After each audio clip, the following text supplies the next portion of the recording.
आज की इस क्लास को हम स्टार्ट करते हैं। लास्ट क्लास में हमने एग्रोमेटोलॉजी के बारे में स्टार्ट किया था। बेसिक डिटेल में वापस बता देता हूं। हमने अब तक की इस क्लास के अंदर ये देखा है कि मेटेरोलॉजी क्या है। Meteorology is a derived from a Greek word meteoros and logos. Meteoros means high in the sky, logos means to study. Meteorology, it is the branch of physics which deals with the physical phenomena which occur in the atmosphere. इसे हम क्या बोलते हैं? मीटियोलॉजी। अब जो physical phenomena atmosphere में हो रहे हैं उनकी स्टडी यदि हम क्रॉप प्रोडक्शन के साथ करते हैं तो उसको हम क्या बोलते हैं? एग्रीकल्चरल मीटियोलॉजी या फिर एग्रोमीटियोलॉजी कहा जाता है। ये फिजिकल फिनोमिना जो एटमोस्फियर में हो रहे हैं ये यदि शॉर्ट पैलेस के लिए होंगे, शॉर्ट पीरियड ऑफ टाइम के लिए होंगे तो इन्हें क्या बोलते हैं? वेदर। यदि ये फिनोमिना जो है किसी लार्ज प्लेस पर लॉन्गर पीरियड ऑफ टाइम के लिए होते हैं तो उसे हम क्या बोलते हैं? क्लाइमेट कहा जाता है। और क्लाइमेट जो है वो जनरलाइज फॉर्म है किसकी? वेदर की, या समेशन है किस कौन से डाटा के? वेदर डाटा के। कितने ईयर्स के वेदर डाटा मिलकर 30 to 31 ईयर के डाटा मिलकर क्या बनाते हैं? क्लाइमेट बनाते हैं। इसके बाद में हमने बात किया था कि एटमोस्फियर की हम बात करते हैं और एटमोस्फियर के अंदर हमने कहा था कि atmosphere it is the outer layer of the earth, जिसके अंदर मैटर किस फॉर्म में होता है? गैसियस फॉर्म में प्रेजेंट होता है। यहां तक क्लियर है? अभी हम स्टार्ट करते हैं। यहां तक आपने लिख लिया था। एटमोस्फेयर का कंपोजिशन हमने कवर कर लिया था। एटमोस्फेयर से हम स्टार्ट करते हैं। इसके बाद में इसका क्लासिफिकेशन और स्ट्रक्चर के बारे में बात करेंगे। एक बार आप सभी लिखिएगा एटमोस्फियर। एटमोस्फियर जो है वो किस लैंग्वेज का वर्ड है? ग्रीक। किन दो वर्डों से मिलकर बना है? Atmos and sphere. ठीक है। एटमोस का मतलब होता है वेपर और स्फेयर का मतलब होता है लेयर। ठीक है। यदि हम एटमॉस्फेयर की बात करते हैं तो टोटल एटमॉस्फेयर का मास कितना है? टोटल मास ऑफ एटमॉस्फेयर कितना है? 56 इंटू 10 की पावर 14 टन। देखो दो चीजें होती है, एक टन होता है जिसका मतलब होता है 907 केजी। ठीक है। एक होता है टन्स, ठीक है, जिसका मतलब होता है 1000 केजी। ये चीज याद रखना है। ठीक है। इसके बाद में यदि हम हाइट की बात करते हैं, हाइट ऑफ एटमॉस्फेयर कितनी होती है? 1600 किलोमीटर। 1600 किलोमीटर। इसके बाद में अगर हम एटमॉस्फेयर की बात करते हैं तो एटमॉस्फेयर का लगभग 99% मास लाइज कितने किलोमीटर के अंदर? 40 किलोमीटर के अंदर। ये पॉइंट आपको याद रखना है। ठीक है। ऑन द बेसिस ऑफ कौन से वेरिएशन?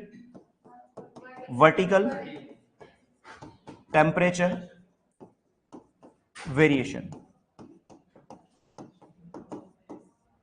एटमॉस्फेयर को कितनी लेयर में क्लासिफाई किया गया है? Atmosphere classified in 4 layers. कितनी लेयर्स में? 4 लेयर्स में। ठीक है। यहां तक लिखिए एक बार आप।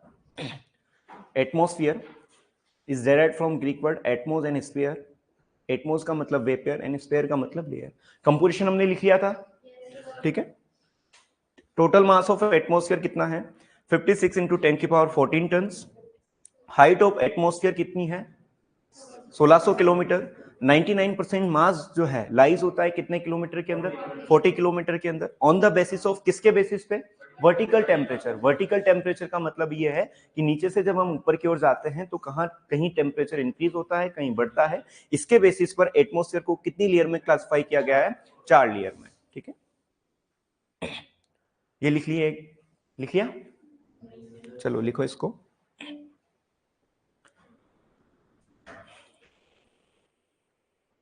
आपने कन्वर्जन लिख लिया था क्या पीपीएम से परसेंट का पीपीएम वाला?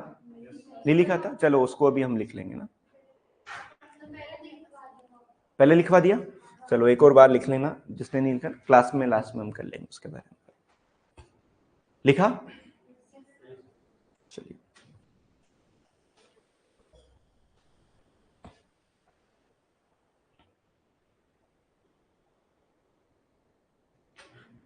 क्या विष्णु अभी भी स्पीड तेज नहीं हुई क्या? लिखिए, चलिए।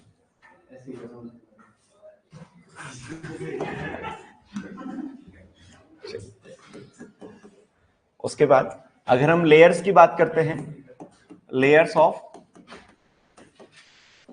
एटमॉस्फेयर, ठीक है। तो लेयर्स ऑफ एटमॉस्फेयर के अंदर एक डायग्राम आप बना लेना।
कांस्टेंट टेम्परेचर लेयर,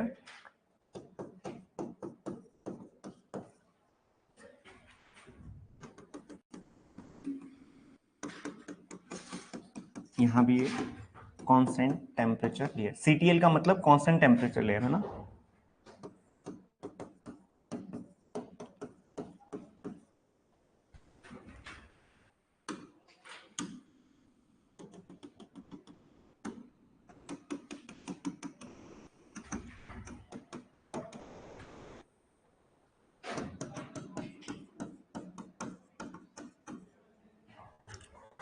एक बार इधर देखिए, उसके बाद में लिख लेना।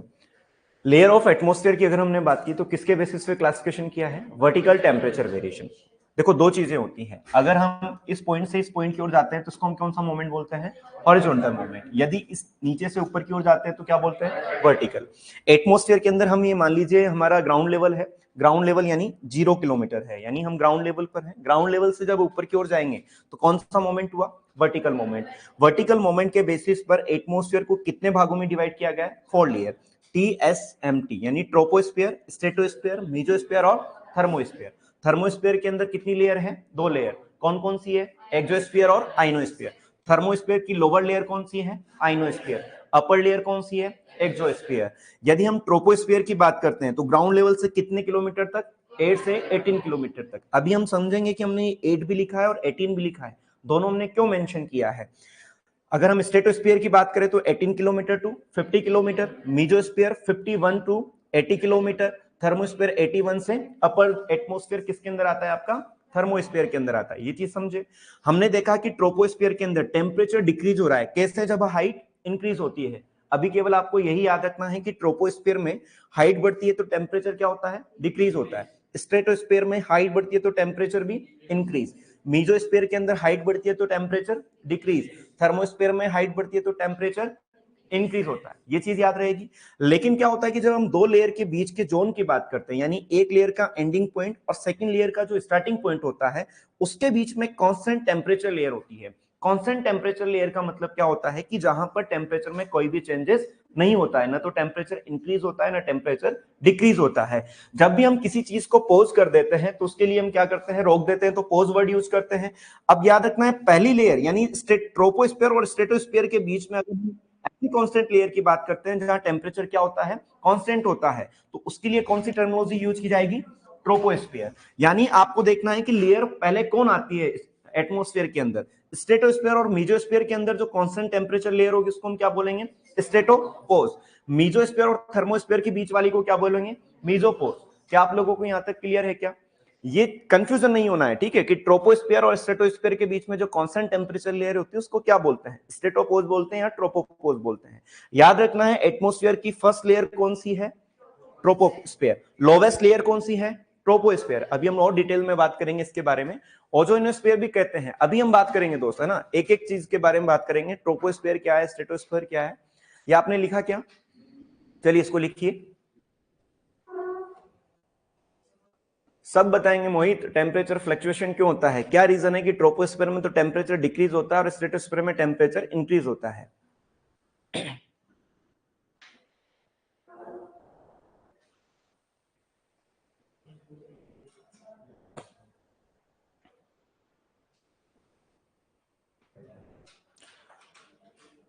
थोड़ा सा धैर्य रखा करो, ठीक है ना। धीरे धीरे रे मना, धीरे सब कुछ होए, माली सींचे सो गड़ा, ऋतु आए फल होए, ठीक है। तो धीरे धीरे ही सारी चीजें होंगी यार, एक साथ तो अपन इस बोर्ड पे बता नहीं सकते। ट्रोपोस्फीयर पढ़ेंगे पूरा हम डिटेल से पढ़ेंगे, स्ट्रेटोस्फीयर पढ़ेंगे पूरा डिटेल से पढ़ेंगे, ठीक है। हैं क्या? अच्छा, गरम खाएंगे तो मुंह जल जाएगा ऐसा? ताती।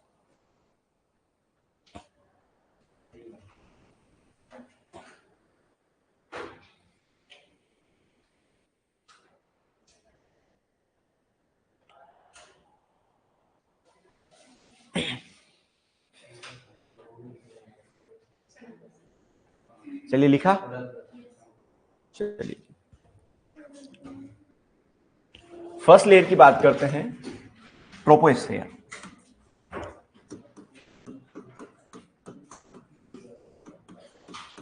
या ट्रोपोस्फीयर से पहले आपको एक, कल भी मैंने बताया था, ग्लोब के बारे में थोड़ा सा ध्यान रखना है।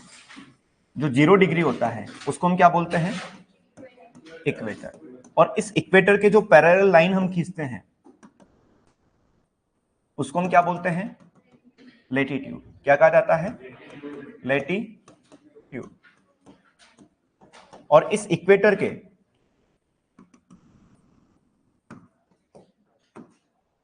लेटीट्यूड जो है पूरे ग्लोब को कितने पार्ट में डिवाइड करती है, 2 पार्ट में।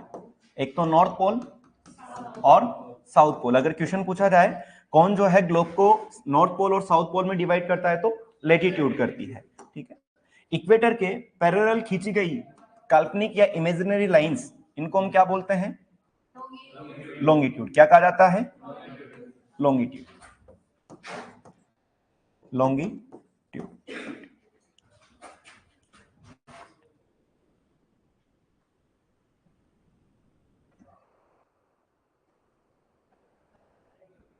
लॉन्गिट्यूड जो है पूरे ग्लोब को कितने पार्ट्स में डिवाइड करती है, 2 पार्ट्स में, ठीक है, ईस्ट एंड वेस्ट, ठीक है।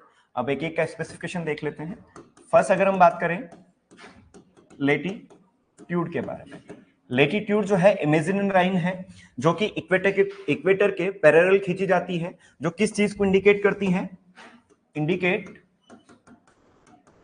डिस्टेंस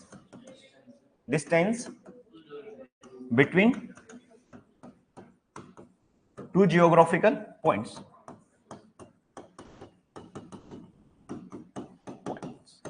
ठीक है। और 1 डिग्री लेटीट्यूड बराबर कितना किलोमीटर होता है, 111 किलोमीटर। सेकंड जो यहां पर लाइन है वो कौन सी है, लॉन्गिट्यूड। और लॉन्गिट्यूड किस चीज को इंडिकेट करती है, इंडिकेट करती है टाइम गैप को, टाइम गैप को। टोटल लॉन्गिट्यूड कितने हैं, टोटल लॉन्गिट्यूड जो है 360 डिग्री है। 360 डिग्री में याद रखना है कि यहां पर 0 होता है और इधर जो है 180 होते हैं और इधर भी जो है 180 होते हैं, ठीक है। और 1 डिग्री लॉन्गिट्यूड बराबर कितना होता है? लॉन्गिट्यूड बराबर 4 मिनट होते हैं, ठीक है। एक होता है आपका अल्टीट्यूड, अल्टीट्यूड, अल्टीट्यूड का मतलब क्या है? Height from mean sea level, mean sea level यानी MSL, यानी समुद्र तल से कितनी औसत ऊंचाई, उसे क्या बोलते हैं? एल्टीट्यूड। क्लियर है? लेटीट्यूड किस चीज को इंडिकेट करता है? डिस्टेंस को बताने का काम करता है। जैसे मान लीजिए कि एक पॉइंट की 23 डिग्री लेटीट्यूड है और दूसरे पॉइंट की 25 डिग्री लेटीट्यूड है, तो इनके बीच में डिस्टेंस कितना होगा? 222 किलोमीटर का होगा, यानी 2 डिग्री है। ऐसे आपसे पूछा जा सकता है कि मान लीजिए कि 5 डिग्री लॉन्गिट्यूड पर 2:10 हो रहे हैं, तो 7 डिग्री लॉन्गिट्यूड पर कितने मिनट्स होंगे? तो आपको बस एक चीज याद रखना है, लॉन्गिट्यूड 1 डिग्री लॉन्गिट्यूड बराबर कितना होता है और 1 डिग्री लैटिट्यूड बराबर क्या होता है। क्लियर है? इसके बाद आता है अल्टीट्यूड। अल्टीट्यूड का मतलब है height from mean sea level, यानी समुद्र तल से कितनी ऊंचाई पर कोई चीज स्थित है, उसे हम क्या बोलते हैं? MSL बोलते हैं। और इसके लिए जो टर्म यूज की जाती है वो क्या है? आपका अल्टीट्यूड। क्लियर है? इसके बाद में हमारी जो एटमॉस्फेयर की फर्स्ट लेयर है वो क्या है? आपका ट्रोपोस्फेयर। ट्रोपोस्फेयर भी जो है एक ग्रीक वर्ड से डेराइव है, ट्रोपोज एंड स्फेयर। ट्रोपोज का मतलब होता है मिक्सिंग और टर्बुलेंस, ठीक है। स्फेयर का मतलब क्या होता है? लेयर होता है। ट्रोपोस्फेयर जो है एटमॉस्फेयर की कौन सी लेयर है? It is the first layer और लोवेस्ट लेयर ऑफ एटमॉस्फेयर, जिसकी हाइट कहां से कहां तक होती है? Height 8 to 18 kilometre. आप में से मुझे कोई बताएगा कि हमने जो है यहां पर 8 भी लिखा है और 18 भी लिखा है, ऐसा क्यों लिखा है? Very good. यहां पर एक चीज याद रखना है कि जब भी हम ग्लोब की बात करते हैं तो इस ग्लोब के अंदर क्या होता है? ये जो है पॉइंट, यहां पर इनको तो हम क्या बोलते हैं? पोल्स बोलते हैं। इस चीज को क्या बोलते हैं? इक्वेटर बोलते हैं। एक चीज आपको याद रखना है कि जब भी हम ग्लोब की बात करते हैं और इस ग्लोब पर मान लीजिए हम नॉर्थ पोल पर खड़े हैं और इधर भी साउथ पोल पर खड़े हैं, यानी हम कहां पर हैं? पोल्स पर हैं। और पोल्स पर जब हम 8 किलोमीटर की ऊंचाई पर जाएंगे, पोल से 8 किलोमीटर की हाइट पर जब हम जाएंगे तो हमारा ट्रोपोस्फेयर क्या हो जाएगा? खत्म हो जाएगा। ट्रोपोस्फेयर कितने किलोमीटर की ऊंचाई पर जाने पर खत्म हो जाता है? पोल्स पर 8 किलोमीटर। क्लियर हुआ? यदि अगर मान लीजिए हम इक्वेटर पर हैं, सॉरी इससे पहले अगर हम सी लेवल पर खड़े हुए हैं या सी पर हैं, तो 14 किलोमीटर की हाइट पर जाने पर क्या खत्म हो जाता है? ट्रोपोस्फेयर खत्म हो जाता है। यदि हम कहां पर हैं? इक्वेटर पर हैं, तो इक्वेटर पर 16 टू 18 किलोमीटर की हाइट पर जाने पर क्या खत्म हो जाता है? आपका ट्रोपोस्फेयर खत्म हो जाता है। इस वजह से इसके लिए रेंज यूज किया जाता है 8 टू 18 किलोमीटर। हाइट कहां से कहां तक? 8 से 18 किलोमीटर तक। किसके लिए यूज किया जाता है? ट्रोपोस्फेयर के लिए। इसका मतलब ये हुआ कि यदि हम पोल्स पे खड़े हैं और पोल से जब ऊपर की ओर जाते हैं तो 8 किलोमीटर की ऊंचाई पर जाने पर क्या खत्म हो जाएगा? हमारा ट्रोपोस्फेयर। और क्या स्टार्ट हो जाएगा? स्ट्रेटोस्फेयर। क्वेश्चन अगर पूछा जाए कि ट्रोपोस्फेयर पोल्स पर जो है कितना किलोमीटर की हाइट तक होता है, तो कितना किलोमीटर? 8 किलोमीटर। सी लेवल से कितना किलोमीटर? 14 किलोमीटर। इक्वेटर पर कितना kilometre? 16 to 18 kilometre. Ready and ready के अंदर अगर आप आओगे तो वहां केवल 16 किलोमीटर लिखा हुआ है। ऐसा रेडी के अंदर आप जाओगे तो 18 किलोमीटर लिखा हुआ है। लेकिन इंडियन सोसाइटी ऑफ एग्रोनॉमी की एक बुक है जिसके अंदर 16 टू 18 किलोमीटर लिखा हुआ है। तो हमें याद रखना है कितना है? 16 टू 18 किलोमीटर। ऑप्शन में यदि आपको इक्वेटर के अंदर 18 किलोमीटर नहीं दिया हो तो क्या राइट करना है आपको? 16 किलोमीटर। वो ऑप्शन पे डिपेंड करेगा कि हमें क्या दिया हुआ है। तो यहां पर जो हाइट हमने मेंशन किया है, इस हाइट के अंदर हम 3 चीजें लिख सकते हैं कि पोल से तो जो है, पोल से जो है कितना किलोमीटर लिखें? पोल से तो 8 किलोमीटर। सी से कितना किलोमीटर? 14 किलोमीटर। और इक्वेटर से कितना किलोमीटर? 16 to 18 kilometre. यहां तक समझ में आया क्या? इसके बाद में एक चीज आपने देखा होगा कि अधिकतर जब हम छोटी जगह पर गए हुए हैं, कभी गांव में भी आप गए होंगे, तो पहाड़ी इलाके जो होते हैं, जब हम नीचे से ऊपर की ओर जाते हैं, या फिर मान लीजिए कभी आप शिमला गए हो, तो नीचे से ऊपर की ओर जाते हैं तो हमें सांस लेने में दिक्कत आती है। इसका मतलब क्या हुआ कि गैसेस का जो कंपोजिशन है, जैसे हम हाइट से ऊपर की ओर जाते हैं वैसे वैसे क्या होती है, गैसेस कम होती जाती है। That is clear. एक चीज आपको याद रखना है कि यदि गैसेस कम हो रही है तो जाहिर सी बात है उनका जो मास है वो भी क्या होगा, कम होगा। इसका मतलब हम कह सकते हैं कि जो ट्रोपोस्फियर है वो एटमॉस्फेयर के ज्यादा मास को कलेक्ट करता है, या इसके अंदर जो है एटमॉस्फेयर का ज्यादा मास पाया जाता है। एक टर्म मैंने आपको लिखाया था एटमॉस्फेयर के अंदर कि एटमॉस्फेयर का लगभग 99% मास जो है वो कितने किलोमीटर में होता है, 40 किलोमीटर के अंदर होता है। That is clear. यदि हम बात करें कि एटमॉस्फेयर का लगभग 85% मास जो है वो कितने किलोमीटर के अंदर होता है, तो याद रखना है 18 किलोमीटर के अंदर। तो हम कह सकते हैं कि ट्रोपोस्फेयर टोटल एटमॉस्फेयर के कितने मास को कंट्रीब्यूट करता है, 18 किलोमीटर। ये क्वेश्चन जो है पीजी 2022 का क्वेश्चन है कि 85% मास of atmosphere lies in troposphere. Troposphere, यहां पर अगर हम ट्रोपोस्फेयर की बात करें तो किस लैंग्वेज का है, ग्रीक लैंग्वेज। किन दो वर्डों से लिया गया है, ट्रोपोज और स्फीयर। ट्रोपोज का मतलब क्या है, मिक्सिंग, और टर्बुलेंस, लेयर का मतलब क्या होता है, परत होता है। तो यहां पर इस वर्ड पर आप गौर कीजिए, मिक्सिंग और टर्बुलेंस, मतलब एक ऐसी लेयर जिसके अंदर गैसेस क्या है, ज्यादा है। जब गैसेस अगर ज्यादा होगी तो उनके अंदर मिक्सिंग, उनके अंदर टर्बुलेंस जो है वो क्या होगा, ज्यादा होगा। जब गैसेस ज्यादा है तो जाहिर सी बात है ये एटमॉस्फेयर के ज्यादा मास को क्या करेगा, कंट्रीब्यूट करेगा। कितना, 85% of mass of atmosphere lies in troposphere. That is clear. इसके बाद में एक और इंपॉर्टेंट क्वेश्चन आपसे पूछा जाता है कि ट्रोपोस्फेयर के अंदर जब हम नीचे से ऊपर की ओर जाते हैं, यानी जब हम हाइट पर जाते हैं तो टेम्परेचर क्या होता है, डिक्रीज होता है। किसी भी चीज का डिक्रीज होना लेप्स कहलाता है। क्या कहलाता है, लेप्स कहलाता है। रेट का मतलब होता है कि किस दर से कमी हो रही है। जब भी हम ट्रोपोस्फेयर की बात करते हैं तो ट्रोपोस्फेयर में हाइट पर जाने पर टेम्परेचर में डिक्रीज होना कहा जाता है कि ये क्या है, लेप्स रेट है। ठीक है, तो हम यहां पर लिख सकते हैं temperature decrease with height increase. इसे हम क्या बोलते हैं, लैप्स रेट। लैप्स का मतलब होता है कम होना या रिड्यूस होना। रेट का मतलब होता है कि किस दर से वो कम हो रहा है। तो कभी भी अगर आपसे क्वेश्चन पूछा जाए कि ट्रोपोस्फेयर के अंदर लैप्स रेट कितनी होती है, लैप्स रेट, ठीक है।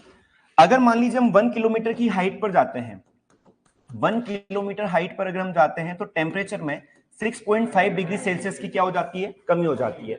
तो लेफ्ट रेट 6.5 डिग्री सेल्सियस पर किलोमीटर। ये क्या इंडिकेट कर रहा है कि ट्रोपोस्फियर के अंदर जब हम 0 किलोमीटर से 1 किलोमीटर की ऊंचाई पर जाते हैं, तो यहां पर मान लीजिए जैसे कि 20 डिग्री सेल्सियस टेम्परेचर था, तो इस 1 किलोमीटर की ऊंचाई पर जाने पर या 1 किलोमीटर कवर करने पर कितने डिग्री सेल्सियस की कमी होगी, 6.5 डिग्री सेल्सियस की कमी होगी। 20 में से अगर हम 6.5 डिग्री सेल्सियस अगर माइनस करते हैं तो कितना बचेगा, 13.5 degree Celsius. That is clear.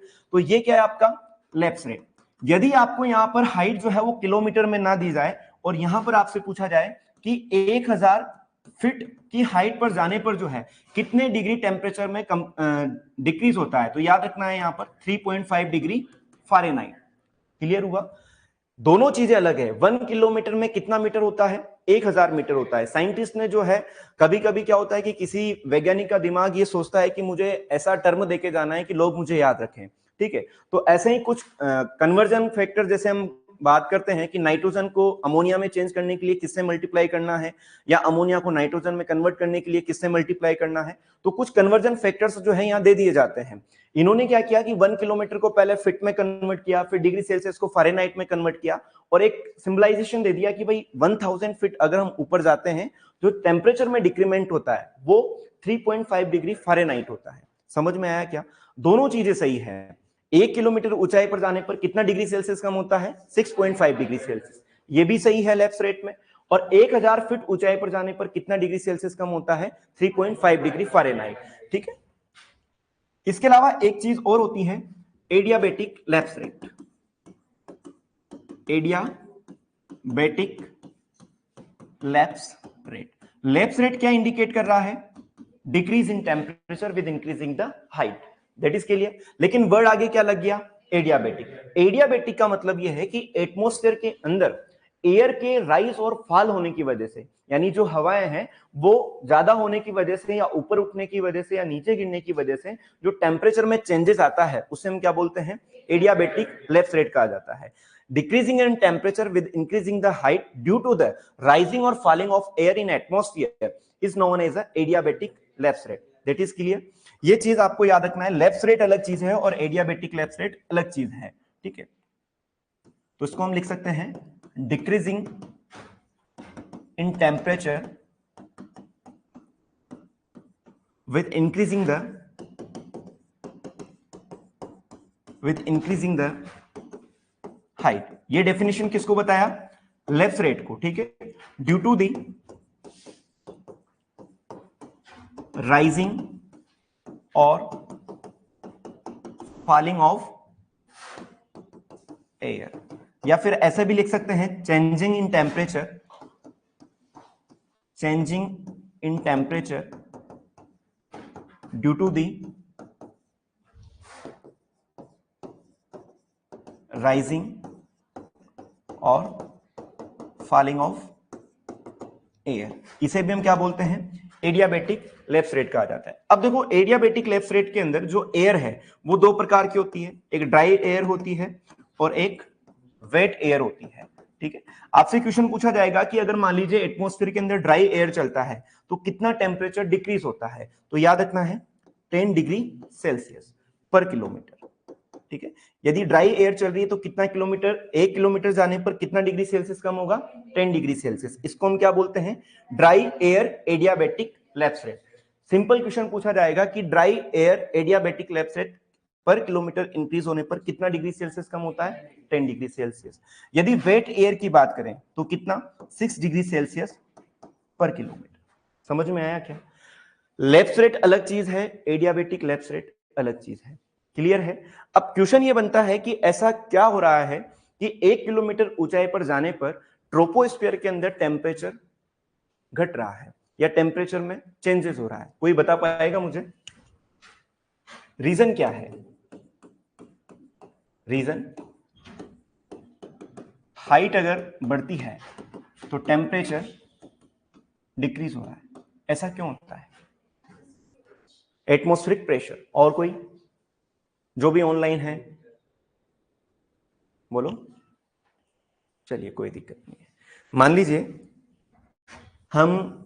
आप सज्जनगढ़ गए हो, कभी गए हो क्या, कहां पर है सज्जनगढ़, उदयपुर में है ना। चलिए मानसून पैलेस, कोई मुझे बताएगा कि सज्जनगढ़ की हाइट कितनी है।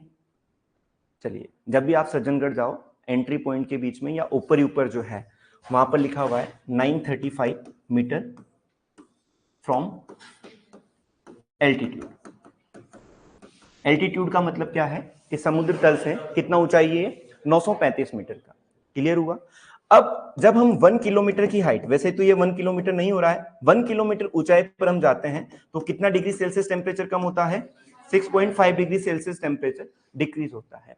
ऐसा क्यों होता है, इसका रीजन क्या है, क्योंकि मैंने आपको कहा, और ये कहां पर हो रहा है, केवल ट्रोपोस्फीयर में। कहां पर हो रहा है, ट्रोपोस्फीयर में, क्लियर है ये चीज भी। और हमने कहा कि ट्रोपोस्फीयर जो है अर्थ के या एटमॉस्फेयर के टोटल कितने मास को कवर करता है, 85%। हमने ये भी जानते हैं कि जब हम नीचे से ऊपर की ओर जाते हैं तो गैसेस का कंपोजिशन क्या होता है, घटने लगता है। ये भी क्लियर है कि मान लीजिए ट्रोपोस्फीयर के अंदर हम नीचे से ऊपर की ओर जाएंगे तो गैसेस की मात्रा जो है वो क्या होती है, कम होती है। ये चीज क्लियर है। यदि मान लीजिए एटमॉस्फेयर के अंदर कोई गैस प्रेजेंट है तो वो गैस क्या करेगी, हीट को, मान लीजिए इस गैस के अंदर वाटर वेपर है, वाटर वेपर है तो क्या ये हीट को एब्जॉर्ब करेगा या नहीं करेगा, जाहिर सी बात है हीट को क्या करेगा, एब्जॉर्ब करेगा। इसका मतलब ये हुआ कि ट्रोपोस्फीयर के नीचे वाले जोन में तो जो है ज्यादा गैसेस है, ज्यादा गैसेस होने के साथ साथ वाटर वेपर ज्यादा होगा। जब वाटर वेपर अगर ज्यादा होगा तो हीट का एब्जॉर्प्शन जो है वो क्या होगा, ज्यादा होगा। लेकिन धीरे धीरे जब हम ऊपर की ओर जाएंगे वैसे वैसे गैसेस का कंपोजिशन क्या होता जाएगा, कम होता जाएगा। जब गैसेस का कंपोजिशन कम होगा तो वाटर वेपर को होल्ड करने की कैपेसिटी भी क्या होगी, कम होगी। जब वाटर वेपर को होल्ड करने की कैपेसिटी कम होगी तो हीट को एब्जॉर्ब करने की कैपेसिटी भी क्या होगी, कम होगी। मींस ऊपर जो है टेम्परेचर क्या होगा, कम होगा, नीचे टेम्परेचर क्या होगा, ज्यादा होगा। पहली चीज रीजन समझ में आया। सेकेंड चीज आपने देखा होगा कि जो अर्थ है, सन से जो रेडिएशन आती है वो डायरेक्ट कहां आती है, अर्थ पे आती है। माना कि कहां पर आती है, अभी अर्थ पर आती है। अर्थ से टकराकर वापस वो क्या करती है, रिफ्लेक्ट होती है। तो जो पहले यहां इसके अर्थ के पास में होगा वो ज्यादा हीटेड होगा। वो जैसे मान लीजिए आपने देखा होगा कोई चूल्हा जला रहता है या कोई हीटर होता है, जो उसके पास में होता है वो ज्यादा हीटेड होता है, जो दूर खड़ा रहता है उसको गर्मी कम लगती है। ये चीज आपने सुनी है। इसी तरीके से अर्थ के पास में जो गैसेज होगी वो क्या होगी, ज्यादा हीटेड होगी कंपेयर टू जो कि हाइट, ज्यादा हाइट पर होगी। ये चीज भी क्लियर है। तो पहला रीजन तो क्या हो गया कि भाई ऊंचाई बढ़ने के साथ साथ गैसेस का कंपोजिशन कम होता है। गैसेस का कंपोजिशन कम होता है तो वाटर वेपर को होल्ड करने की कैपेसिटी कम होती है। वाटर वेपर को होल्ड करने की कैपेसिटी कम होती है तो हीट को एब्जॉर्ब करने की कैपेसिटी भी क्या होगी, कम होगी। इस वजह से अपर लेयर के अंदर जो है टेम्परेचर क्या होता है, कम होता है, और लोअर लेयर के अंदर टेम्परेचर क्या होता है, ज्यादा होता है। पहला रीजन। दूसरी चीज की जो गैसेज है वो किसके द्वारा हीटेड होती है, अर्थ के द्वारा हीटेड होती है। तो जैसे जैसे हम अर्थ से दूर होते जाएंगे वैसे वैसे गैसेस की हीटिंग को अब एब्जॉर्ब करने की जो कैपेसिटी है वो भी क्या हो जाएगी, कम हो जाएगी। तो हमने देखा कि नीचे से ऊपर की ओर जब हम जा रहे हैं तो टेम्परेचर क्या हो रहा है, डिक्रीज हो रहा है। तो ये दो रीजन है जिसकी वजह से ट्रोपोस्फीयर में नीचे से हम ऊपर की ओर जाते हैं तो टेम्परेचर क्या होता है, डिक्रीज होता है। एक बार हम इसको लिख लेंगे कि रीजन क्या है, फर्स्ट रीजन, ठीक है, gases heated by earth terrestrial radiation, ठीक है। सेकेंड जो है गैसेस कंटेन वाटर वेपर, ठीक है।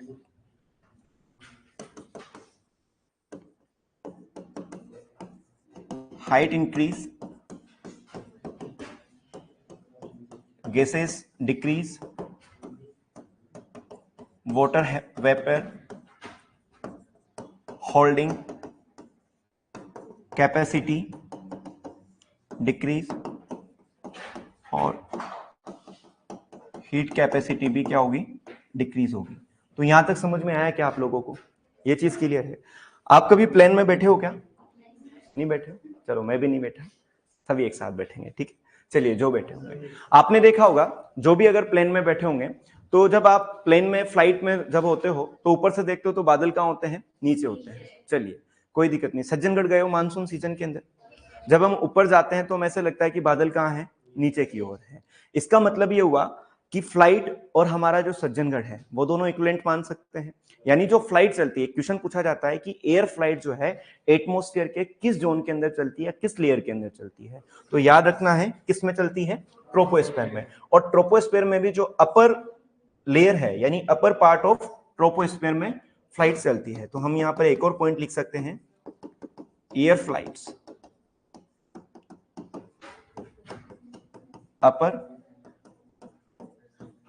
अपर पार्ट ऑफ ट्रोपोस्फेयर में। यहां तक समझ में आया कि आप लोगों को ये सारी चीजें आपको किस में याद रखना है, ट्रोपोस्फेयर के अंदर, ठीक है। एक बार आप इसको लिखिए फिर हम आगे बढ़ते हैं। यहां तक लिख लिया था क्या, यहां तक लिख लिया था ना, ये लिखिए एक बार, थोड़ा जल्दी लिखना। इसको हम एक और बार पढ़ेंगे, जब हम एयर और विंड पढ़ेंगे तब और इसमें डिटेल से बात करेंगे। अभी केवल आप तीन चीजों के बारे में याद रखना, लेटीट्यूड क्या होता है, लॉन्गिट्यूड क्या है, और एल्टीट्यूड क्या है, ठीक है। ये जितनी भी हाइट्स हैं ये एल्टीट्यूड से हैं, ये चीज भी आपको याद रखना है। जैसे 8 से 18 किलोमीटर है, ये कहां से है, जनरली हम एल्टीट्यूड मेंशन करते हैं, ठीक है। स्ट्रेटोस्फीयर जो है 18 to 50 किलोमीटर है, ये कहां से है, एल्टीट्यूड से है। रेडी एंड रेडी के अंदर जो है इनको लेटीट्यूड दिया हुआ है जो गलत है, ठीक है। कहां पे ये, इसको तो लिखने की आवश्यकता नहीं है, इसको मत लिखो आप, है ना, केवल ये वाला पोर्शन और ये लिख लीजिए। आप लोगों को पता है 24 घंटे के होते हैं? मेरे ख्याल से अब तो पता लग ही गया होगा। पता है 1 डिग्री लॉन्गिट्यूड बराबर कितने मिनट्स होते हैं? 4 मिनट्स होते हैं। टोटल लॉन्गिट्यूड कितने हैं? 360 है। 360 को 4 से मल्टीप्लाई करोगे तो कितना आता है? 1440, 1440 मिनट्स आते हैं। 1 आवर के अंदर कितने मिनट होते हैं? 60 मिनट होते हैं। 1440 में किसका 60 का डिवाइडेशन करोगे तो कितने आते हैं? 24 आते हैं। 24 टाइम जोन जो है पूरे ग्लोब के अंदर है।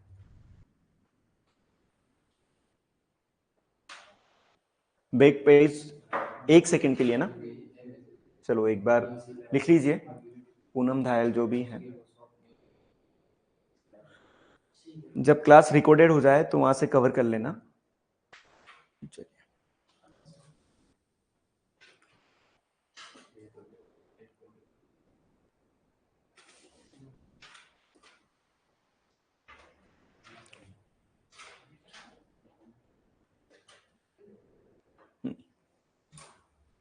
एक मोस्ट इंपोर्टेंट चीज बाकी रह गई है ट्रोपोस्फीयर। लिखा ये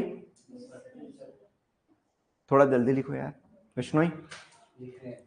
लिखो लिखो लिखो पीछे भाई लिखा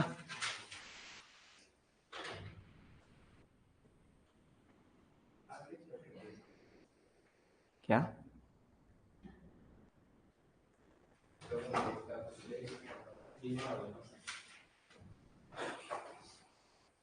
लिखा क्या? चलिए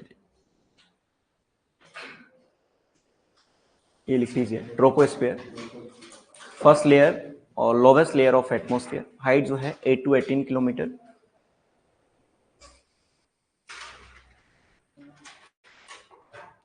ये क्वेश्चन जो है आपके पीजी 2022 में पूछा गया है कि ट्रोपोस्फीयर जो है टोटल एटमॉस्फेयर के कितने मास को कंटेन रखता है या लाइज होता है या जो भी आप समझें।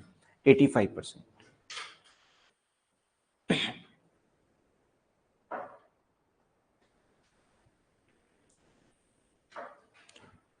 फर्स्ट लेयर और lowest layer of atmosphere, height जो है 8 to 18 किलोमीटर। पोल से जो है 8 किलोमीटर, सी से 14 किलोमीटर, इक्वेटर से 16 to 18 किलोमीटर।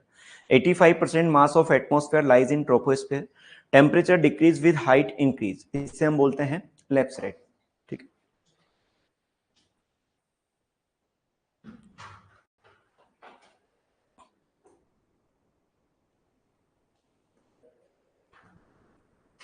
लिखा? लिखो यार, मेरे को समझ में नहीं आता। लड़कियां जो है 3 पेन यूज करती है फिर भी वो जल्दी लिख लेती है, और आप लोग 1 पेन यूज करते हो फिर भी जल्दी नहीं लिख पाते हैं?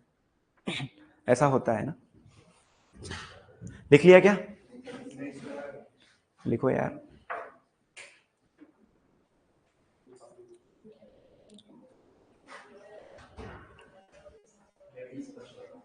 हैं? Ladies first. राजस्थान के मुख्यमंत्री कौन है? ठीक है, भजन करवाएंगे ना। हाँ, ये चल रहा है कि छत्तीसगढ़ में तो विष्णु जी, और मध्य प्रदेश में मोहन जी, और केंद्रीय नेतृत्व तो बड़ा खतरनाक है ना भाजपा का, कुछ भी कर सकता है। चलिए, पेशेंस जो है हम नरेंद्र मोदी से सीख सकते हैं। लगभग 40 वर्ष की उम्र तक उनके पास कोई पद नहीं था भाजपा के अंदर। 40 वर्ष की उम्र तक उनके पास कोई पद नहीं था। वो केवल एक संघ के जो है मतलब एक स्वयं सेवक थे। 40 साल के बाद जो है वो प्रत्यक्ष रूप से राजनीति में आए थे। ठीक है, आजकल के नेता क्या होते हैं, अगर टिकट नहीं मिलता है तो निर्दलीय जाके चुनाव लड़ लेते हैं, होता है ऐसा। तो ऐसा ही जो है हर जगह लागू होता है। हमें धैर्य रखना चाहिए, पैसेंस रखना चाहिए, काबिलियत पर विश्वास रखना चाहिए। ठीक है, लिखा? लेफ्ट साइड 6.5 डिग्री सेल्सियस, ये समझ में आ रहा है? 6.5 डिग्री सेल्सियस पर किलोमीटर। मेरे को लगता है कि आप लोगों ने एक मूवी जरूर देखा होगा, 3 इडियट्स। देखिए, तो उसमें रणछोड़ दास चांजर जो होते हैं वो एक बात बोलते हैं, ठीक है, किसके पीछे भागो? सक्सेस के पीछे मत भागो, क्या बनो? काबिल बनो। एक्सलेंट। ठीक है, हाँ हाँ हाँ हाँ, सही बात है। लेफ्ट साइड 6.5 डिग्री सेल्सियस पर किलोमीटर, 3.5 डिग्री फ़ारेनहाइट पर 1000 फीट। आपको याद रखना है कि हाइट जो है यहाँ पर किस में इंक्रीज करवा रहा है, वो किलोमीटर में या फिट में। इस किलोमीटर की जगह वो 1000 मीटर भी आपको दे सकता है, ठीक है। तो थोड़ा सा क्वेश्चन इजी होते हैं, लेकिन पीछे उनके कुछ ऐसी चीजें दी जाती हैं जिससे कि आप वहां पर कंफ्यूजन हो जाते हो, ठीक है। एडियाबेटिक लेफ्ट रेट का मतलब है decreasing in temperature with increasing the height due to the rising और फॉलिंग ऑफ एयर, या इसको आप लिख सकते हो changing in temperature due to the rising और falling of air. Dry adiabatic lapse rate कितना होता है, 10 डिग्री सेल्सियस पर किलोमीटर, और wet air adiabatic lapse rate कितना होता है, 6 डिग्री सेल्सियस पर किलोमीटर, ठीक है। कन्वर्जन पता है आपको, डिग्री सेल्सियस से डिग्री फ़ारेनहाइट में कैसे कन्वर्ट करते हैं, चलिए उसको भी हम देखेंगे। टेम्परेचर इसमें सेकंड वेदर एलिमेंट है उसके अंदर। ड्राई एयर और वेट एयर वाला कॉन्सेप्ट ये है कि एटमॉस्फेयर के अंदर जो है, पूरे एटमॉस्फेयर की बात की जा रही है, ठीक है। पूरे एटमॉस्फेयर के अंदर यदि मान लीजिए ड्राई एयर चलती है 1 किलोमीटर, यदि ड्राई एयर नीचे से ऊपर की ओर जाती है तो जो टेम्परेचर में डिक्रीमेंट होता है वो कितना होता है, 10 डिग्री सेल्सियस। यदि वेट एयर जो है वो 1 किलोमीटर की हाइट पर इंक्रीज होती है तो कितना डिग्री सेल्सियस टेम्परेचर डिक्रीज होता है, 6 डिग्री सेल्सियस। इसे कहा जाता है एडियाबेटिक लैप्स रेट। आप लोग जो है जब अपना सिलेबस पूरा हो जाए या पूरा ना भी हो तो डबल ARO एग्रोनॉमी का पेपर हुआ था 27 सितंबर 2022 को। एक बार आप उस पेपर को देखिएगा और जितने अपने चैप्टर्स अभी तक हो चुके हैं वहां से उसको मिलाइएगा कि कितने क्वेश्चन जो है अपने राइट हो रहे हैं, ठीक है। एक क्वेश्चन ऐसे ऐसे पूछे जाते हैं, ठीक है। लैप्स रेट वहां पर जो है वो किलोमीटर में पूछा गया था। लगभग सीधे क्वेश्चन होते हैं, आपको थोड़ा सा पेपर्स को देखना है, पुराने पेपर्स में किस तरीके से क्वेश्चन पूछे गए हैं, ठीक है। लिखा क्या यहां तक, लिखो यार जल्दी, चलिए। इसके बाद में ये लिख लीजिए, ट्रोपोस्फियर को एक और लेयर के नाम से जाना जाता है, नोन एज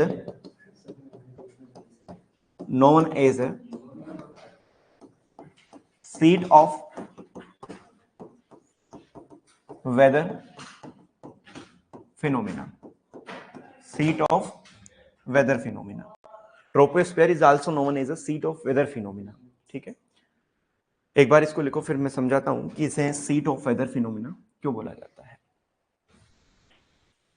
रीजन क्या है, हाइट अगर बढ़ती है तो टेम्परेचर डिक्रीज होता है। Gases heated by the earth terrestrial radiation, ठीक है। अर्थ की जो टेरेस्ट्रियल रेडिएशन होती है उसके द्वारा कौन हीटेड होता है, गैसेस।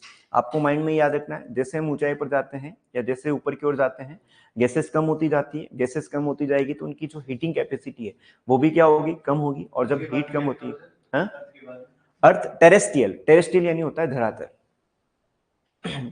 Terrestrial radiation.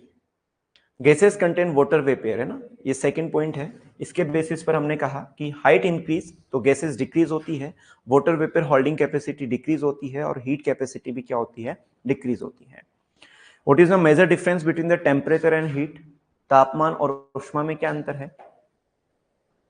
आप कहोगे किस तरह, तापमान तो तापमान होता है, तापमान को टेम्परेचर बोलते हैं। जैसे केवीके की फुल फॉर्म, केवीके को इंग्लिश में क्या कहा जाता है, फार्म साइंस सेंटर।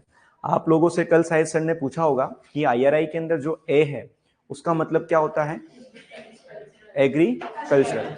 मैंने आपको जब फर्स्ट क्लास थी या सेकंड क्लास थी उसके अंदर भी बताया था कि ए जो है उसका मतलब क्या होता है, एग्रीकल्चरल होता है। और कल आपने धज्जियां उड़ा दी, ठीक है। कल आप बोल रहे थे कि ए का मतलब एग्रीकल्चर ही होता है, सर चेक कर लीजिए, है ना। तो यहाँ पर कंफ्यूजन नहीं होना है। जो आपका नाबार्ड है, नाबार्ड के अंदर जो ए है, ठीक है, इसके अंदर जो है यहाँ पर एग्रीकल्चर है।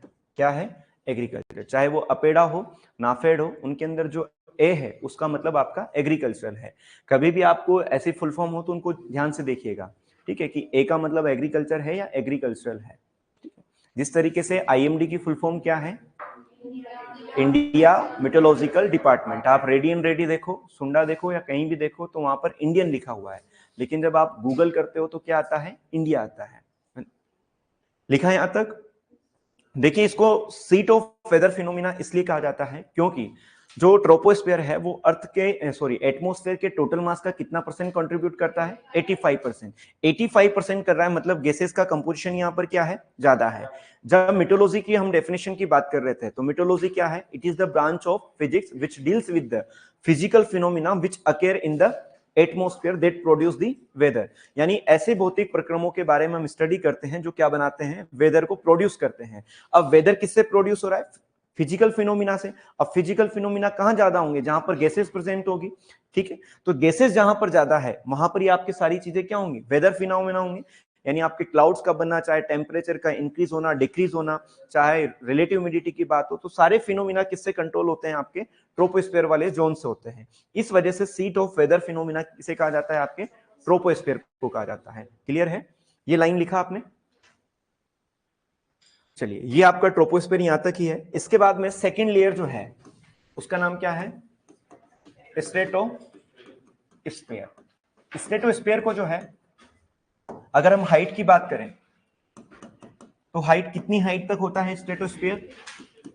सबसे पहली चीज, हाइट 18 किलोमीटर टू 50 किलोमीटर। अगर आपसे पोल से पूछा जाए तो 8 किलोमीटर टू 50 किलोमीटर। अगर सी से पूछा जाए तो 14 किलोमीटर टू 50 किलोमीटर। यदि इक्वेटर से पूछा जाए तो 16 to 18 kilometre to 50 kilometre. Generally अगर पूछा जाए तो 18 किलोमीटर टू 50 किलोमीटर क्या होता है आपका? स्ट्रेटोस्फीयर। इसके बाद में सेकंड पॉइंट इसके अंदर याद रखना है, it is the warmest layer of atmosphere. अभी हम देखेंगे कि ये वार्मेस्ट लेयर हम क्यों बोलते हैं। सर सीयूटी का एग्जाम मार्च में ही होगा क्या? यार भाई इसके बारे में पता नहीं है कब होगा, ठीक है। जनरली मार्च में तो नहीं होगा, लगभग जून के बाद ही होगा, ठीक है। Height 18 to 50 kilometre, warmest layer of atmosphere. और एक और पॉइंट लिखना, 15% mass of atmosphere lies in stratosphere, ठीक है। फोर्थ पॉइंट है इसमें, no one is ozonosphere due to the presence of O3। O3 को हम क्या बोलते हैं? ओजोन लेयर, ठीक है। इसके अंदर लिखना maximum concentration of O3 20 to 40 kilometre, ठीक है।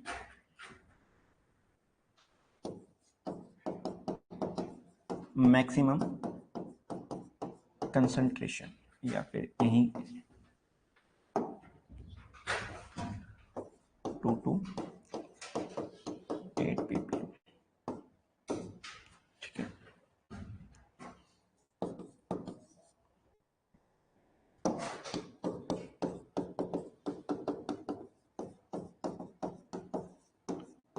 प्रोटेक्ट द अर्थ फ्रॉम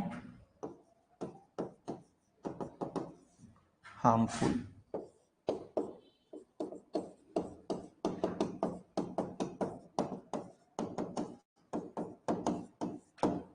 चलिए एक बार आप समझिए, उसके बाद लिखना stratosphere. Stratosphere is the second layer of atmosphere, ठीक। Stratosphere is the second layer of atmosphere. Height जो है 18 किलोमीटर टू 50 किलोमीटर होती है। वार्मेस्ट लेयर ऑफ एटमॉस्फेयर, ये अभी हम समझेंगे कि इसको वार्मेस्ट लेयर क्यों बोलते हैं। थर्ड पॉइंट है 15% mass of atmosphere lies in stratosphere, ठीक है। Known is ozonosphere due to the presence of ozone layer. अब हम समझते हैं कि ये ओजोन क्या होता है। ओजोन क्या होता है कि जब भी हम एटमॉस्फेयर की बात करते हैं तो एटमॉस्फेयर के अंदर कौन सी गैस प्रेजेंट होती है? O2 प्रेजेंट होती है। और O2 क्या करती है? जब लाइट जो है इस O2 को ब्रेक करती है तो O2 टू पार्ट्स में डिवाइडेड हो जाती है। और O2 का एक मॉलिक्यूल O2 के सिंगल O से जो है रिएक्ट करता है, और रिएक्ट करके क्या बनाता है? O3 बनाता है। इसे हम क्या बोलते हैं? ओजोन लेयर बोलते हैं। ये एक नेचुरल प्रोसेस है। ओजोन लेयर बनना क्या है, एक नेचुरल प्रोसेस है। अब ओजोन लेयर मान लीजिए ये हमारी एटमॉस्फेयर के अंदर क्या बन चुकी है, ओजोन लेयर बन चुकी है, O3 की एक लेयर बन चुकी है, ठीक है। O3 की लेयर क्या करती है कि सन की जब हम बात करते हैं, सूर्य की जब हम बात करते हैं, तो सन पूरी अर्थ पर जो है एकमात्र जो है क्या है, एनर्जी का सोर्स है, ठीक है। यूनिवर्सल सोर्स ऑफ एनर्जी कौन है, सन है, जो कि लगभग 99.99% एनर्जी जो अर्थ पर है वो कहां से आती है, सन से आती है। क्लियर है। सन से रेडिएशन कई प्रकार की आती है, हम पढ़ेंगे। एक हमारी होती है अल्ट्रावायलेट रेडिएशन, एक होती है फोटोसिंथेटिक एक्टिव रेडिएशन, एक होती है इंफ्रारेड रेडिएशन, जिनकी वेवलेंथ कम होती है, यानी 0.39 माइक्रोन मीटर या फिर 390 माइक्रोन मीटर से कम वेवलेंथ की जो रेडिएशन होती है उनको हम बोलते हैं यूवी रेज कहा जाता है। यूवी रेज के अंदर भी तीन होती है, ए होती है, बी होती है, सी होती है। इनके बारे में डिटेल जो हम पढ़ेंगे जब हम सोलर रेडिएशन पढ़ेंगे। आपको एक चीज समझना है कि यूवी रेज क्या है, कि ऐसी रेडिएशन जिनकी वेवलेंथ कितनी होती है, 0.39 माइक्रोन मीटर से कम होती है या 390 नैनोमीटर से क्या होती है, कम होती है, उन्हें हम क्या बोलते हैं, यूवी रेज कहा जाता है। और यूवी रेज जो है वो ह्यूमन बीइंग के लिए या फिर किसी लिविंग ऑर्गेनिज्म के लिए क्या होती है, हार्मफुल होती है। आजकल जो स्किन कैंसर होते हैं वो सब किसकी वजह से होता है, यूवी रेज की वजह से होता है। तो यदि हमारे एटमॉस्फेयर के अंदर क्या प्रेजेंट होगा, ओजोन लेयर होगी। तो ओजोन लेयर क्या करती है, सन से आने वाली अल्ट्रावायलेट रेडिएशन को से क्या करती है, इनको ट्रैप करने का काम करती है, और ट्रैप कर इन रेडिएशन को अर्थ पर यानी लिथोस्फीयर पर पहुंचने से क्या करती है, रोकती है। क्लियर है। तो ये प्रोटेक्ट कौन करता है अल्ट्रावायलेट रेडिएशन को लिथोस्फीयर पर पहुंचने पर, ओजोन लेयर। क्लियर है। यदि ओजोन लेयर नहीं होगी तो सारी की सारी यूवी रेज कहां पर पहुंचेगी, अर्थ पर पहुंचेगी। क्लियर है। आपने देखा होगा कि पुराने जमाने की कंपैरिजन में अभी वर्तमान में स्किन कैंसर का जो केसेस है वो क्या हो रहे हैं, दिनों दिन बढ़ रहे हैं। इसका रीजन क्या है कि जो हमारी ओजोन लेयर है उसके अंदर होल हो रहा है। होल का मतलब ऐसा नहीं है कि इसके अंदर एक छेद हो जाए, ऐसा नहीं है। इसकी जो थिकनेस है वो क्या हो रही है, डिक्रीज हो रही है। इसकी थिकनेस क्या हो रही है, कम हो रही है। तो ओजोन लेयर की थिकनेस जब कम होगी तो यूवी रेज इजीली क्या कर सकती है, पेनेट्रेट करेगी, और पेनेट्रेट कर कहां पहुंचेगी, अर्थ पर पहुंचेगी। क्लियर है। अर्थ पर पहुंचेगी तो जो भी लिविंग ऑर्गेनिज्म है जो इसके कांटेक्ट में आएगा उनके अंदर क्या करेगी, कैंसर या फिर उनके अंदर मल्टीप्लिकेशन ऑफ सेल्स को अफेक्ट करेगी। ये चीज क्लियर है। तो अगर आपसे पूछा जाए, अब जब ये यूवी रेज को एब्जॉर्ब करेगी और अर्थ पर पहुंचने से रोकती है, तो जाहिर सी बात है यहां पर टेम्परेचर जो है वो क्या होगा, इंक्रीज होगा। और ज्यादा यूवी रेज को अगर ये ट्रैप करेगी तो टेम्परेचर क्या होगा, ज्यादा इंक्रीज होगा। तो इसलिए कहा जाता है कि स्ट्रेटोस्फीयर जो है एटमॉस्फेयर की कौन सी लेयर है, वार्मेस्ट लेयर है, या जिसके अंदर सबसे ज्यादा टेम्परेचर होता है। या जैसे जैसे हम नीचे से ऊपर की ओर जाते हैं वैसे वैसे स्ट्रेटोस्फीयर के अंदर टेम्परेचर क्या हो रहा है, इंक्रीज हो रहा है। और हमने कहा कि ओजोन की लेयर जो है कितने से कितने के बीच में प्रेजेंट है, मैक्सिमम 20 से 40 किलोमीटर, यानी इस जोन के अंदर टेम्परेचर सबसे ज्यादा होता है। ये चीज क्लियर है, यहां तक समझ में आया क्या। और 50 किलोमीटर के बाद तो क्या खत्म हो जाता है, आपका स्ट्रेटोस्फीयर खत्म हो जाता है। और स्ट्रेटोस्फीयर जहां खत्म होता है और मीजोस्फीयर जहां स्टार्ट होता है उसके बीच का जो जोन होता है जहां पर कांस्टेंट टेम्परेचर होता है उसको हम क्या बोलते हैं, स्ट्रेटोपोज बोलते हैं। मींस 40 किलोमीटर के बाद में एक ऐसी लेयर स्टार्ट हो जाती है जहां पर टेम्परेचर कांस्टेंट होता है। ये चीज भी आपको क्लियर है। तो आपसे अगर पूछा जाए कि ओजोन जो है, सबसे ज्यादा ओजोन जो है वो कितने किलोमीटर के बीच में लाइज होता है या कितने किलोमीटर के बीच में पाया जाता है, 20 से 40 किलोमीटर। कितनी कंसंट्रेशन में पाया जाता है, 2 से 8 ppm की कंसंट्रेशन में पाया जाता है। यहां तक समझ में आया। वार्मेस्ट लेयर ऑफ एटमॉस्फेयर किसे कहा जाता है, स्ट्रेटोस्फीयर को। 15% मास ऑफ एटमॉस्फेयर कौन सी लेयर के अंदर प्रेजेंट होता है, स्ट्रेटोस्फीयर के अंदर। ओजोनोस्फीयर किस लेयर के अंदर प्रेजेंट होती है, ओजोन लेयर किस के अंदर प्रेजेंट होती है, स्ट्रेटोस्फीयर। किस जोन को ओजोनोस्फीयर कहा जाता है, स्ट्रेटोस्फीयर। ओजोन का फॉर्मूला क्या है, O3 है। क्लियर है। इसके बाद में मैक्सिमम कंसंट्रेशन ऑफ ओजोन जो है कितने किलोमीटर के बीच में पाया जाता है, 20 to 40 किलोमीटर। कितने, किसमें, पीपीएम में अगर पूछा जाए तो कितने पीपीएम, 2 से 8 पीपीएम या 2 to 8 ppm.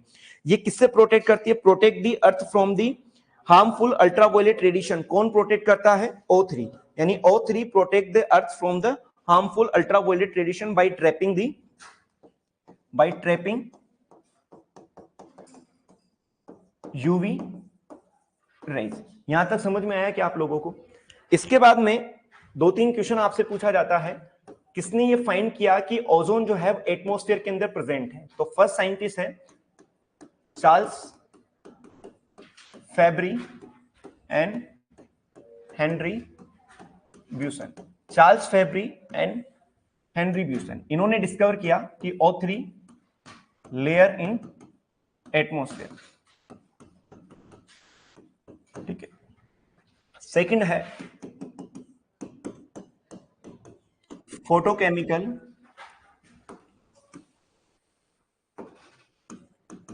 Sydney and Chapman, इन्होंने डिस्कवर किया फोटोकेमिकल प्रॉपर्टी ऑफ O3, ठीक है। इसके बाद में है CF स्कॉन मैन, ठीक है। O3 present in central atmosphere, ठीक है।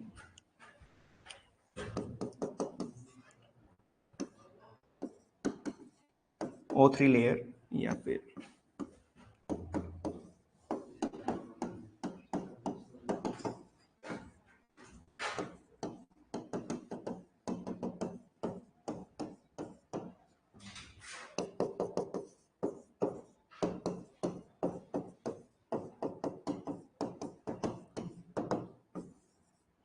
O3 layer depletion is known as a ozone hole, means decreasing thickness.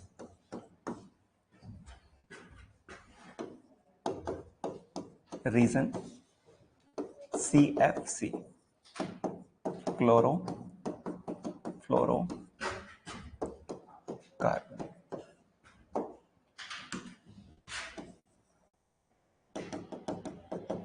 ठीक है।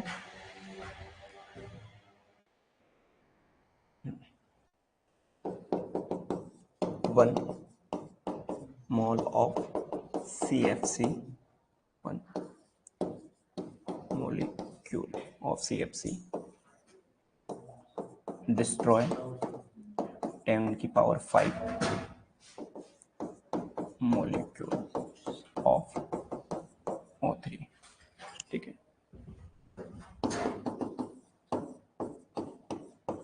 ओजोन रे 16 सितंबर, इसमें लिख लेना 1913, 1930, 1983। पीछे वाली स्लाइड लिख ली क्या आपने? नहीं लिखी थी? नहीं लिख पाए थे? चलिए एक बार इसको समझ लीजिए। चार्ल्स फेब्री एंड हेनरी ब्यूस्टन, 1913 के अंदर दो साइंटिस्ट हुए। कौन कौन? चार्ल्स फेब्री और हेनरी ब्यूस्टन। इन्होंने क्या डिस्कवर किया कि एटमॉस्फेयर के अंदर क्या है? ओजोन लेयर है। क्वेश्चन क्या पूछा जाएगा कि किन साइंटिस्ट ने ये डिस्कवर किया कि ओजोन लेयर एटमॉस्फेयर के अंदर है? तो चार्ल्स फेब्री और हेनरी ब्यूस्टन ने। कब किया? 1913 में।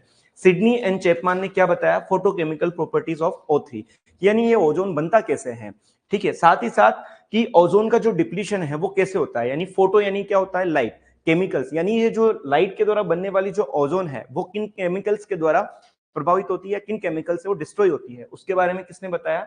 Sydney and Chapman. कब बताया? 1930 के अंदर। जब भारत ने विश्व कप जीता था 1983 के अंदर, तो एक साइंटिस्ट हुए थे CF स्कॉनबैन, जिन्होंने क्या बताया था कि O3 present in central atmosphere. Question पूछा जा सकता है कि किसने ये बताया कि ओजोन जो है सेंट्रल एटमॉस्फेयर में प्रेजेंट होता है, तो किसने बताया? CF स्कॉनबैन। जबकि ओजोन लेयर की डिस्कवरी एटमॉस्फेयर में किसने की थी? चार्ल्स फेब्री और हेनरी ब्यूस्टन ने। बहुत रेयरेस्ट केस है कि इन साइंटिस्ट के नाम आपसे पूछे जाए, लेकिन याद रखना है, ठीक है।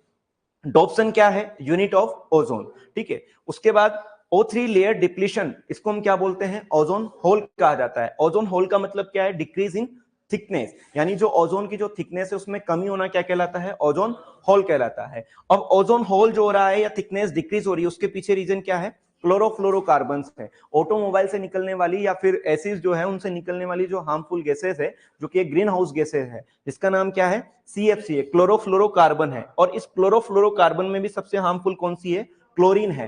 क्लोरीन जो है वो O3 के साथ रिएक्ट करती है और O3 के साथ रिएक्ट कर इसको ब्रेक करती है, और ब्रेक करने पर ओजोन की थिकनेस क्या होती है? डिक्रीज होती है।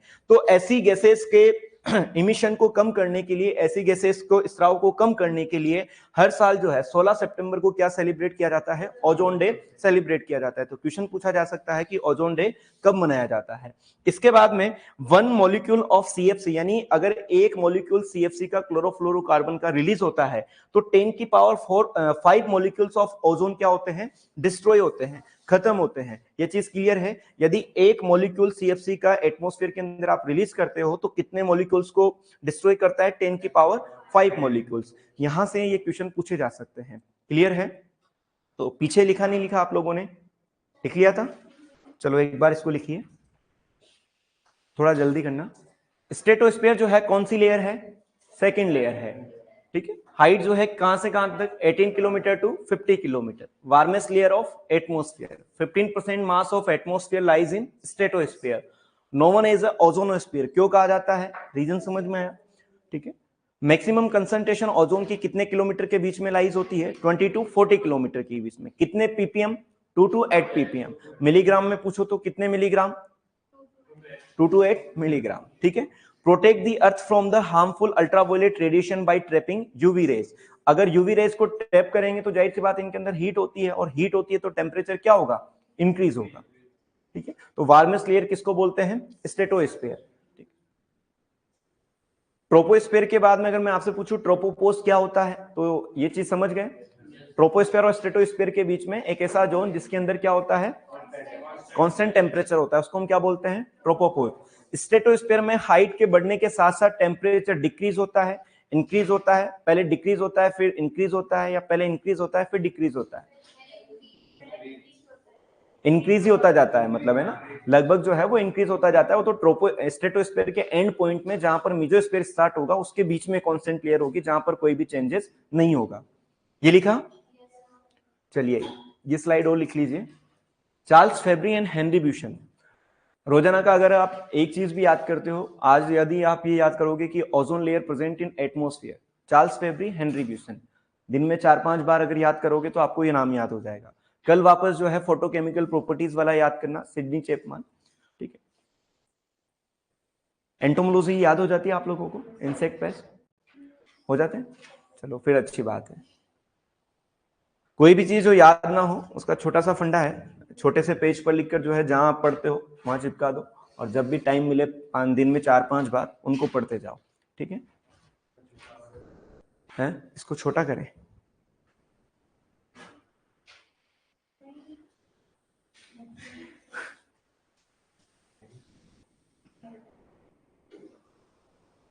एक और पॉइंट लिखे ना नीचे,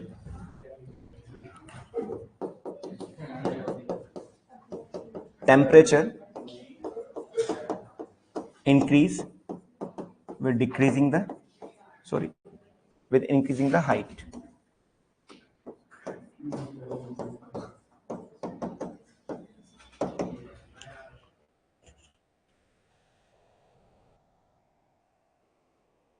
temperature increase with increasing the height, ठीक है। ये जो साइन है इसका मतलब इंक्रीज है ना।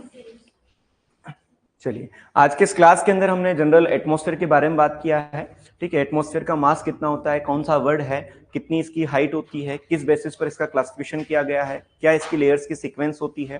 ट्रोपोस्फेयर के बारे में याद रखना है, ट्रोपोस्फेयर किस लैंग्वेज का वर्ड है, कितना एटमॉस्फेयर के मास को कंट्रीब्यूट करता है, ठीक है। सीट ऑफ वेदर फिनोमिना किसे कहा जाता है, वार्मेस्ट लेयर ऑफ एटमॉस्फेयर कौन सी है, ओजोन कहां पर पाई जाती है, तो ये सारी चीजें आपको याद रखना है, ठीक है।